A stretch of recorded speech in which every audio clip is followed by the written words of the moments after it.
Howdy folks, I hope you're well. I've done 2 videos on the Nikon ZF hands-on in New York and then in Hong Kong.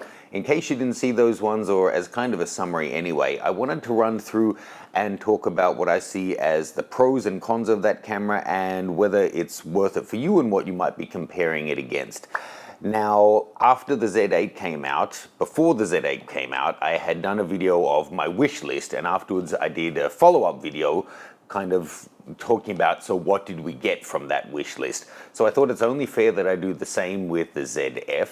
Now, admittedly, the wish list was based on much more clear kind of rumors and leaks and that kind of thing, but then with my own little things thrown in there. So let's run through it. And I titled my last video, The Best Value Full Frame Mirrorless. And I really think at $2,000, the ZF is incredible value. But of course, no camera's perfect. I'm not here to bash it unfairly, but there are limitations. But there's also some really great things that I think maybe aren't getting enough credit in that camera. For all of those of you who are in the Nikon Z system, check out my expert setup guide. I already had it set up with the Nikon ZF before the camera actually even launched. It takes you through everything that's new in that camera, an initial hands-on overview of every physical control and what the different buttons and controls do. It's obviously quite different. And then an initial setup guide of everything you want to set up straight out of the box. I actually do that for every camera in the range, APS-C and full frame. Then we have a complete menu deep dive that takes you through all of the different options of these cameras so you can set them up to shoot straight away and learn how to refine them over time to get the most out of them for the specific style of shooting that you do. You can check that one out, link is below. So first of all, I have to say, again, doing retro is hard. Doing any camera is hard. I just think if you're the designer, if your fan base is a Sony A7 user or a Z6 II user or a Hasselblad X2D user, whatever the camera may be, there I go smashing some things, whatever the camera may be, they're really invested in it, both financially and kind of emotionally and socially. So they're wanting some huge improvements every time around. They want big advancements in key areas, but there'll be things that they love about it that they don't want to see change. So the key one for the ZF is that some people are really happy with it overall, but some people have an absolute deal breaker that even if everything else works for them, for example, they won't buy a camera that has a fully articulating screen. They hate it. For whatever reason, it doesn't work for them, and they're very vocal in the comments. Yes, I see you guys. So, you know, what are you going to do? It is what it is. If the camera's not for you, then don't buy it. But doing retro, where it's got that added layer of style on top, then I think it's so hard to get it right. But I think they've gotten really close. So my main desire for the ZF was that they would put an X-Speed 7 processor in it. But I'll be honest, when the rumor was that this camera was only going to cost $2,000, I didn't see it happening. The only cameras that had X-Speed 7 were the $4,000 Z8 or the $5,500 Z9.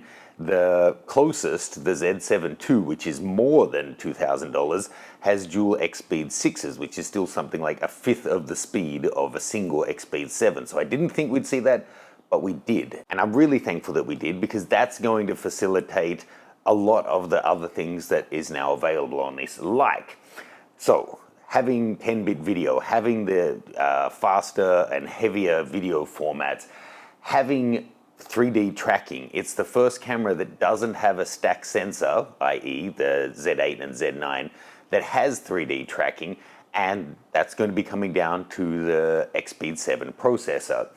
I was hoping it would have the same, not dumbed down, rear screen and EVF of the Z6 II. Now, when I was shooting in USA, the information I got was it's the same as a Z8. Other reviewers have said it's the same as a Z6 II. As I understand it, the main difference in the EVF between those two is that it's the dual stream technology because of the blackout free shooting that the stack sensor of the Z8 and Z9 allows for, but the resolution and all of those kind of things, what you're actually seeing is actually the same. So in a way, I think it may be both true, because it does, you know, the ZF doesn't have a stack sensor, it isn't blackout free, so of course it doesn't have that dual stream technology. 10-bit video is great. If we were talking about shortcomings, then I'll do a full wrap up on them, but 4K 60 being cropped and quite heavily cropped is a bit of a downer for me. Full mag alloy body I was hoping for, and I have to say in the hand it really does feel a lot closer to the older cameras like my FE or an FM2 than the ZFC or the DF did, in my opinion. It's giving you 10-bit hef as an option for recording, and it's got the same raw compression options as the Z8 and Z9. So again, it's in the top echelon for those kind of things, thanks to the XSpeed 7. Top shutter speed, mechanical of 1/8000th of a second, which is great because so often when you get these kind of niche cameras like the DF, it gets limited in some way, and that was what it had, was only 1/4000th. So the 24.4 or 24.5 megapixel sensor, I didn't actually speculate on this one. I just thought it makes sense that if it's going to come in at $2,500, that's the sensor they're going to use, maybe with some tweaks.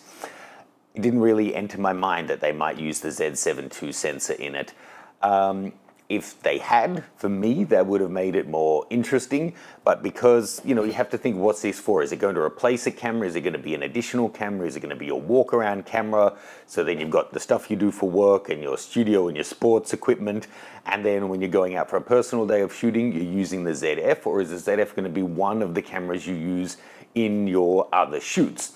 And for me, generally with Nikon now, if I'm buying a new camera, it needs to slot into the lineup so that if I need an extra video camera or if I need something else on a particular shoot or project, it fills that role, not just as a fun everyday walk-around camera, because I already have that in my X2D, which I just keep seeming to scratch things with. So for me, even though the Z8 isn't a camera that I'm terribly interested in, it makes more sense for the kind of work that I'm doing that would be the smaller size body that I would consider. I was hoping that it would come with an optional grip rather than having a big chunky grip integrated, and they got that. That's another thing that is splitting people. The ergonomics on it with a smaller lens, like up to the 24-70 f4, and I was shooting bigger lenses and it was fine. But the ergonomics with the grip that the ZF has is already quite good.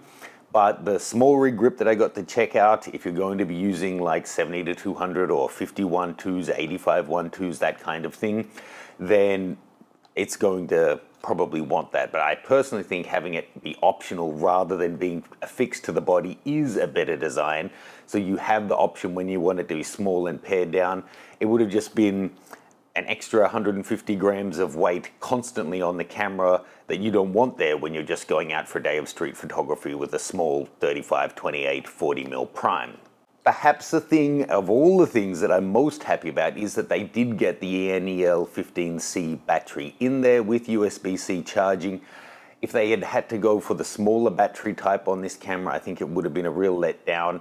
You would have had, all of these great features that require a lot of juice, just draining it so quickly. And then we get back into that old throwing stones of having, people love to tease other users that they have to carry a pocket full of batteries when they take their Sony out or their whatever out. Just from a practical standpoint, having one battery doing it for most of the day or potentially adding a second one is great. A few things though that we need to talk about. As I said, one, the 4K 60 having such a big crop is a bit of a downside. The screen type, you just can't get away from it. Some people really wanted this kind of a rear screen, and I can get it. It is more elegant when you're doing this kind of shooting. If you're not doing anything where you require the screen looking back at you, then I can see the argument for that. On the flip side, if I were to use a camera like that regularly, I think I would want to close off the screen most of the time and just have a textured back like we had on these cameras.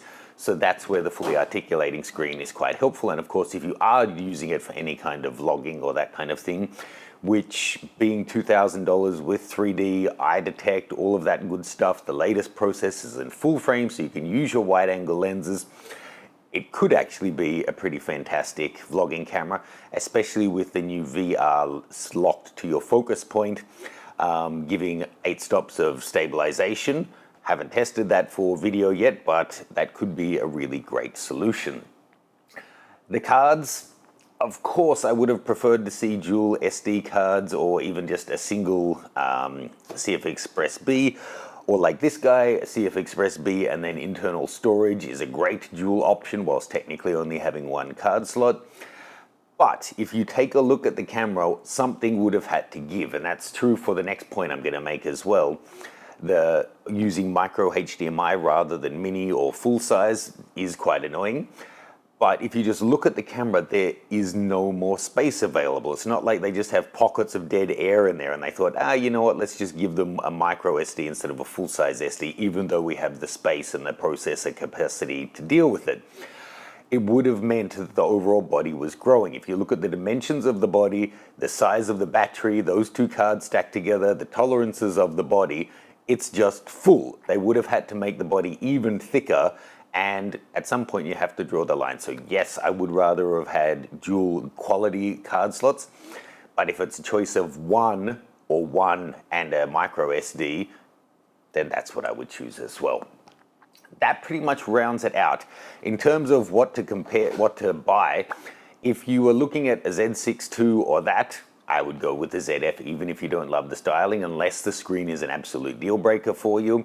If you're needing higher resolution, then the Z7 II, the Z8 and the Z9 are obviously your options.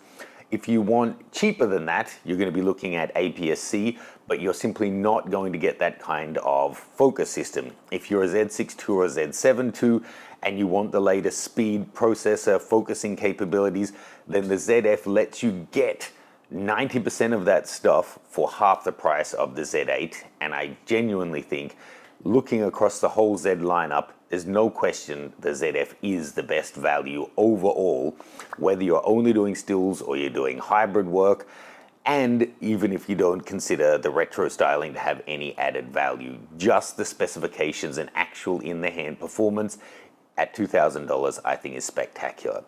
A couple of things that I will be testing in future videos, and leave your comments for what else you'd like to see. I will test out how it does with adapted lenses, both manual focus, older ones, and F-mount lenses with autofocus. I'll also be hoping to get in some different lenses that have a manual aperture and show you the kind of the shooting experience with that, as well as doing some more video tests. So let me know what else you'd like to see. Check out the setup guide below, and I'll see you soon.